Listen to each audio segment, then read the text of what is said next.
Okay, so hi everyone. As Miriam said, I am now a PhD scholar at the Woolf Institute, and I'm actually a Syrian American, and I'm studying Syrian musical and cultural life in Turkey since 2011, which of course was the start of the Syrian conflict or revolution that displaced nearly half of Syria's population. So my study is actually quite contemporary and ethnographic, which I will discuss today, but I'm going to try to do so in 5 minutes, which is very difficult. So I'm just going to share very brief things from my fieldwork. As Miriam mentioned, I recently returned from Turkey, where I spent the last academic year living in Istanbul, and it was very exciting. I even spent a night in prison, which I can tell you about in the Q&A if anyone is interested. So it was a very fun year for me in Turkey. So first though, what I'd like to do is I'd like to define this term cultural imaginary, since it was in the title of my talk. So what is a cultural imaginary? Well, it's a theory that's become popular in various disciplines like sociology, anthropology, ethnomusicology, psychology, and it explains the kind of imagined social collective of a community or a nation. And basically it's the set of values, ideas, narratives, and symbols through which people imagine their social worlds. So think of things like the Hagia Sophia, or this is very famous carpentry from Damascus, Damascene carpentry. These kind of cultural productions become important markers of a nation or a community's cultural imaginary. So this kind of brings me back to my project. Really what I'm trying to do is I'm trying to understand what has happened to Syria's cultural imaginary after this major disruption in political, social, and cultural life. So if you could switch the slide, Miriam, thank you. Before I kind of explain what I did in the field, I'll just tell you a little bit why I chose Turkey as my case study for this project, because I get asked that question a lot. And mainly I chose it for a few reasons. Of course, right now Turkey has accepted the largest number of Syrian refugees. There's about 4 million Syrian migrants and refugees living in Turkey at the moment.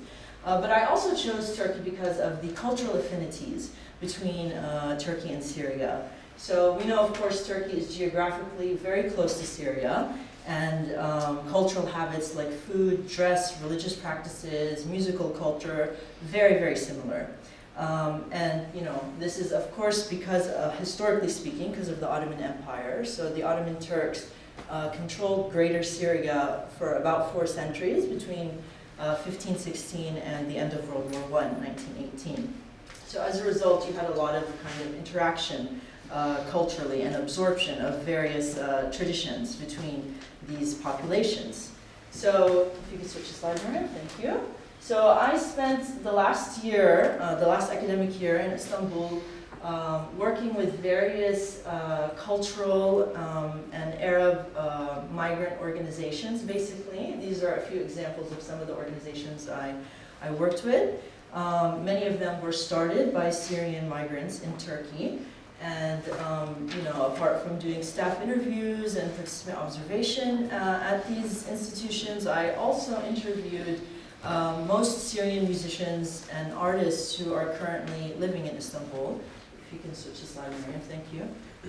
So this was possible because the community is actually quite small now. Because in 2015, you guys might have heard of the European refugee crisis. That was a big buzzword at the time. So Turkey opened its borders again and let a lot of Syrian refugees and migrants into Europe. So there was a big second migration, you can say, of Syrians moving into Europe and beyond. Some went to Canada and America.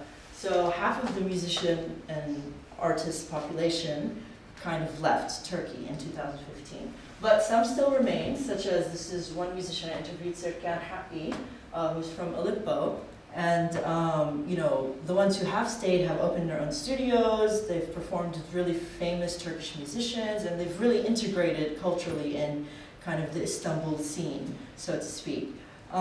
So, you know, I learned a lot of interesting things about Syria's cultural imaginary in Turkey, hanging out with these really cool, interesting musicians and artists basically in the past year, mainly that it's changing and adapting, of course, but also that it was quite contested to begin with.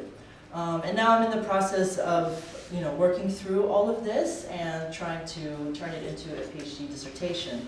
So I'm going to share just one theme with you today. We can switch the slide, Miriam. Something I'm working on right now, working through. So basically, I interviewed Noor, who is a Syrian lyricist and musician producer in Konya. Actually, the day after this interview, I was arrested. So I will never forget this, because it was a great interview, and then, hell broke loose. But this is something interesting he shared with me, and a lot of other musicians also confirmed, where he told me that, before 2015, we were very excited and really felt like Istanbul was becoming the new Cairo. So this new Arab cultural center was really being born at the time, and Syrian musicians and artists were doing lots of projects together and performances, and there was like a real creative energy that was pushing us. And then everyone started leaving when the border opened, and everything kind of just fell apart. So what's interesting about this, apart from the confirmation from other musicians about 2015 being kind of the year that things changed again, is that you have this moment where Syrians from all across Syria were coming together at a point in Istanbul and kind of creating a new Syrian aesthetic in Turkey. And of course then another diffusion happens. So, where half the community went further on into Europe and Canada and the Americas. So what does this mean for the next generation of Syrians who are trying to kind of imagine their social and cultural place in a new political reality where their homeland basically doesn't exist anymore? It's very hard to go back to Syria now, and also they're constantly on the move, so it's very fluid. So these are kind of some of the questions that I am working through for my PhD. I think I will stop there because, yes, I think probably I will run out of time very soon.